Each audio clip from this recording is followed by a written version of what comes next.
আলা কুল্লি মুসলিমিন ওয়াল মুসলিমাত। ইলমে দ্বীন শিক্ষা করা প্রত্যেক নর এবং নারী, মহিলা এবং পুরুষ উভয়ের উপরে আল্লাহ তাবারাক ওয়া তাআলা ফরজ করেছেন। আপনাকে ইলম শিখতেই হবে। ইসলাম মানা করেন না যে আপনি ডক্টর হয়েন না, আপনি ইঞ্জিনিয়ার হয়েন না, আপনি মাস্টার হয়েন না। ইঞ্জিনিয়ারও হতে হবে, ডক্টরও হতে হবে, মাস্টারও হতে হবে।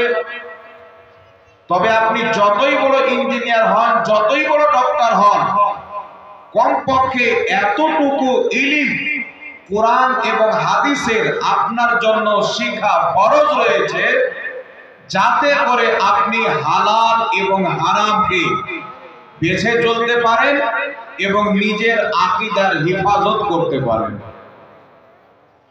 বিরাদর ইসলাম, যেই ব্যক্তির কাছে ইলম নাই, সেই ব্যক্তির জীবনটা হচ্ছে অন্ধকারের মতো, আর যার কাছে ইলম রয়েছে সে হচ্ছে লাইটের মতো। আর আজ আমরা যে মাহফিলে বসে আছি, এই মাহফিলটা হচ্ছে ইলমের মাহফিল। এই যে মাদ্রাসা, এখান থেকে কত কত আলিম বেরিয়েছেন, বের হচ্ছে, পরবর্তীতেও বের হবে। এরা গিয়ে বিভিন্ন দেশে ইলমের প্রচার করবে, ইসলামের খিদমত করবে।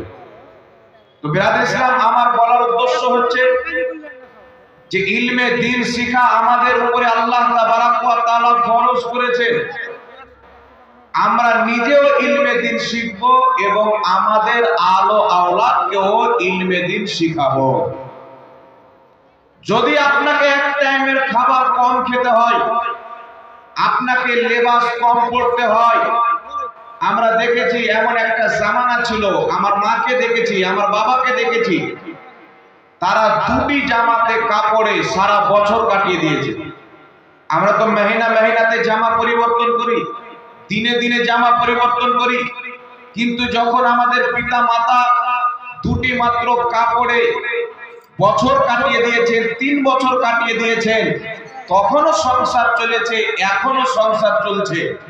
তবে আমাদেরকে এক টাইমের খাবার যদি কম খেতে হয়, খেতে হবে, জামা যদি কম পড়তে হয়, পড়তে হবে। তবে আমাদের ছেলেকে, আমাদের মেয়েকে ধর্মীয় জ্ঞানও শিক্ষিত করতে হবে এবং দুনিয়াবি জ্ঞান দিয়েও শিক্ষিত করতে হবে। দুটোই জ্ঞান আমাদের সন্তানকে দিতে হবে। আর শিক্ষা হচ্ছে জাতির মেরুদণ্ড। এই শিক্ষা না থাকার কারণে আমরা মুসলিম সমাজ পিছিয়ে যাচ্ছি। বাবা, একটা কথা মনে রাখবেন, আল্লাহ তাবারাক ওয়া তাআলা পবিত্র কুরআন পাকের মধ্যে 6666 খানা আয়াত, লা ইলাহা ইল্লাল্লাহ কুরআন পাকের আয়াত, মুহাম্মাদুর রাসূলুল্লাহ কুরআন পাকের আয়াত, আলহামদুলিল্লাহি রাব্বিল আলামিন কুরআন পাকের আয়াত, বিসমিল্লাহির রহমানির রহিম এটাও কুরআন পাকের মধ্যে আয়াত রয়েছে। তো অনেক আয়াত আছে। তবে আল্লাহ তাবারাক ওয়া তাআলা সর্বপ্রথম আমার আপনার নবীর বয়স যখন 40 বছর হয়ে যায়, গারে হিরাতে রাসূল পাক আছেন, আল্লাহ পাক ওহীর সিলসিলা প্রথম যখন ওহী অবতীর্ণ করবেন, তো বিসমিল্লাহির রহমানির রহিম নয়, আলহামদুলিল্লাহি রাব্বিল আলামিন নয়, মালিকি ইয়াউমিদ্দিন নয়। আল্লাহ তাবারাক ওয়া তাআলা সর্বপ্রথম যে আয়াত দিয়ে ওহী নাযিল করেছিলেন, ওটা হচ্ছে ইকরা।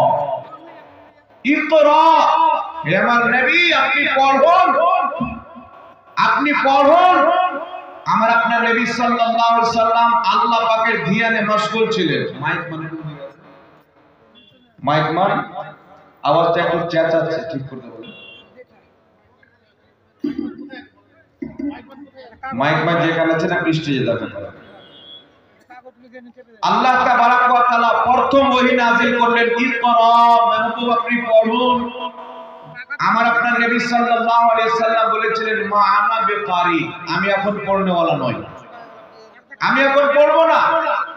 রাসূল করিম সাল্লাল্লাহু আলাইহি ওয়াসাল্লামের ব্যাপারে এই আয়াত যখন অবতীর্ণ হলো, সর্বপ্রথম এই আয়াত অবতীর্ণ হওয়ার কারণ কি? আল্লাহ তাবারাক ওয়া তাআলা প্রথমে অন্য অন্য আয়াতকে অবতীর্ণ না করে আল্লাহ অবতীর্ণ করলেন, ইকরা, পড়ুন। মাহবুব তুমি পড়ো। কেন এই আয়াত অবতীর্ণ করলেন? আজকে বিশ্বের সমস্ত ধর্মের লোক, ইহুদি হোক, নাসারা হোক, খ্রিস্টান হোক, তারা নিজের জাতিকে শিক্ষার দিকে এগিয়ে নিয়ে গেছে, তারা নিজের জাতিকে পড়াশোনার দিকে এগিয়ে নিয়ে গেছে, তারা নিজের ছেলে মেয়েকে শিক্ষা দিয়েছে। কোথায় থেকে পেল? তারা আল্লাহর কোরআনের তারিখকে যখন পড়েছে যে মুহাম্মদ সাল্লাল্লাহু আলাইহি সাল্লামের প্রতি আল্লাহ যে কিতাব অবতীর্ণ করেছেন, ওই কিতাবের প্রথম সূরা হচ্ছে ইকরা, পড়ো। তারা জেনে গেছে যে এই দুনিয়াতে যদি কামিয়াব হতে হয়, এই দুনিয়াতে যদি রাজ করতে হয়, তাহলে শিক্ষা অর্জন করতে হবে, পড়াশোনা করতে হবে। জোরে বলুন সুবহানাল্লাহ। আপনি যদি পড়াশোনা করেন, আপনার সামনে কোনো ব্যক্তি কোনো হালাল জিনিসকে হারাম করতে পারবে না। এখন চেঁচাচ্ছি। আপনি যদি শিক্ষা অর্জন করেন, আপনার মধ্যে কেউ ভুল আকীদা ধরতে পারবে না। আপনার কাছে যখন ইলম থাকবে, আপনার মধ্যে কেউ নোংরা আকীদা ধরতে পারবে না, ভুল জিনিস ধরতে পারবে না, হালালকে হারাম, হারামকে হালাল বলতে পারবে না। তাই আল্লাহ তাবারক ওয়া তাআলা আপনার জন্য মুফতি হওয়া ফরজ করেননি, ফাজিল হওয়া ফরজ করেননি। আপনার জন্য আল্লাহ তাবারক ওয়া তাআলা এতটুকু শিক্ষা অর্জন করা ফরজ করেছেন যাতে আপনি হালাল এবং হারামকে বেছে চলতে পারেন এবং আপনি আকীদাটা হেফাজত করতে পারেন, আকীদাকে বাঁচিয়ে রাখতে পারেন। কারণ ইসলামের মূল ভিত হচ্ছে আকীদার উপরে, ঈমান নির্ভর করে আকীদার উপরে। আকীদা যদি ঠিক থাকে, আপনার ঈমান ঠিক থাকবে। আর ঈমান যদি ঠিক থাকে, ঈমান নিয়ে যদি কবরে যেতে পারেন, এক না একদিন আপনি জান্নাতে যাবেন। আর ঈমান যদি শেষ হয়ে যায়, নামাজ রোজা যতই থাকুক, জান্নাত কিন্তু আপনি কোনোদিন যাবেন না। বিরাদর ইসলাম, মনে রাখবেন, রাসূল কায়নাত সাল্লাল্লাহু আলাইহি ওয়াসাল্লাম বলেছেন ইলমে দ্বীন শিক্ষা করা ফরজ। ইমাম ফখরুদ্দিন রাজি রাহমাতুল্লাহ আলাইহি তাফসীরে কবিরের মধ্যে লিখতেছেন একটি হাদিস। রাসূল কারীম বলেছেন, যখন কোনো ব্যক্তি ইলমে দ্বীন শিক্ষা করার নিয়ত করে, ইরাদা করে, আল্লাহ তাবারক ওয়া তাআলা নিয়ত করার সাথে সাথে তার উপরে রহমতের ফেরেশতা নিক্ষেপ করে দেয়। ওই ব্যক্তি যখন শিখবো বলে বাড়ি থেকে বের হয়, আল্লাহ তাবারক ওয়া তাআলার ফেরেশতা জিবরিল আলাইহিস সালাম তার কদম তলে জান্নাতি পর বিছিয়ে দেয়। কি বিছিয়ে দেয়? নিজের পাখা বিছিয়ে দেয়, পরকে বিছিয়ে দেয়।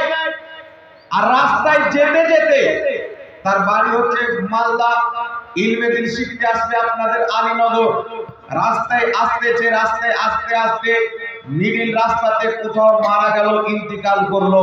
রাসূল পাক বলেন আল্লাহ তাকে শহীদের মর্যাদা দান করবে। আল্লাহ তাকে শহীদের মর্যাদা দান করবে। কেন? ওই ব্যক্তি দুনিয়া তালাশ করতে নয়, দুনিয়া অর্জন করতে নয়, আল্লাহ আল্লাহ রাসূলের দেওয়া ইলম অর্জন করতে যাচ্ছিল। জোরে বলেন সুবহানাল্লাহ। সেই ব্যক্তি যখন মারা যায়, আল্লাহ শহীদের দরজা দান করে, মর্যাদা দান করে। যখন তাকে দাফন করা হয়, একটি কবরস্থানে দাফন করা হলো, সেই কবরস্থানে ওর ডান দিকের 40টি কবর, বাম দিকের 40টি কবরে যদি কোনো আযাব হয়, ওই ব্যক্তির কবর হওয়ার বরকতে আল্লাহ পাক ডান এবং বাম দিকে 40টি কবরের আযাবকে বন্ধ করে দেয়। জোরে বলো সুবহানাল্লাহ। কার জন্য বন্ধ করে? যেই ব্যক্তি ইলমে দ্বীন শিখতে যাচ্ছিল, রাস্তায় মারা গেছে, এখন পর্যন্ত মঞ্জিলে পৌঁছায়নি, মাদ্রাসায় পৌঁছায়নি, খানকাতে জালসাতে পৌঁছায়নি, যেখানে গিয়ে ইলমে দ্বীন শিক্ষা করবে।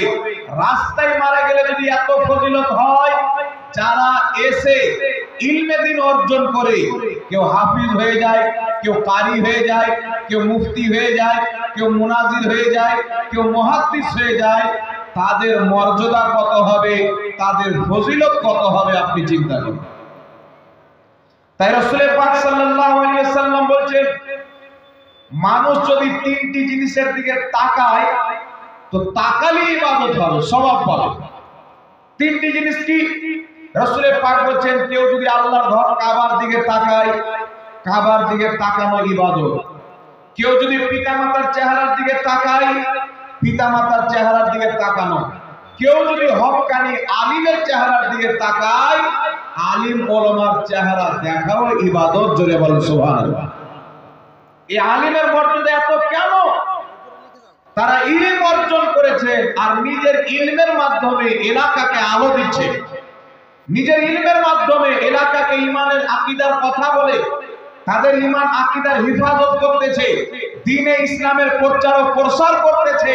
তাই আল্লাহ তাবারক ওয়া তাআলা এত মর্যাদা দিয়েছে, আপনি দান করবেন তো নেকি পাবেন, আপনি মাদ্রাসা চালাবেন তো নেকি পাবেন, কিন্তু যখন আলিম ওলামা ইলম অর্জন করে আলিম হয়ে যাবেন, তার চেহারা দেখলেই নেকি পাবেন, জোরে বলেন সুবহানাল্লাহ।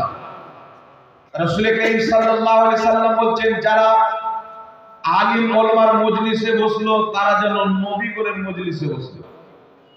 কার মজলিসে বসলো? নবীগণের মজলিসে বসলো।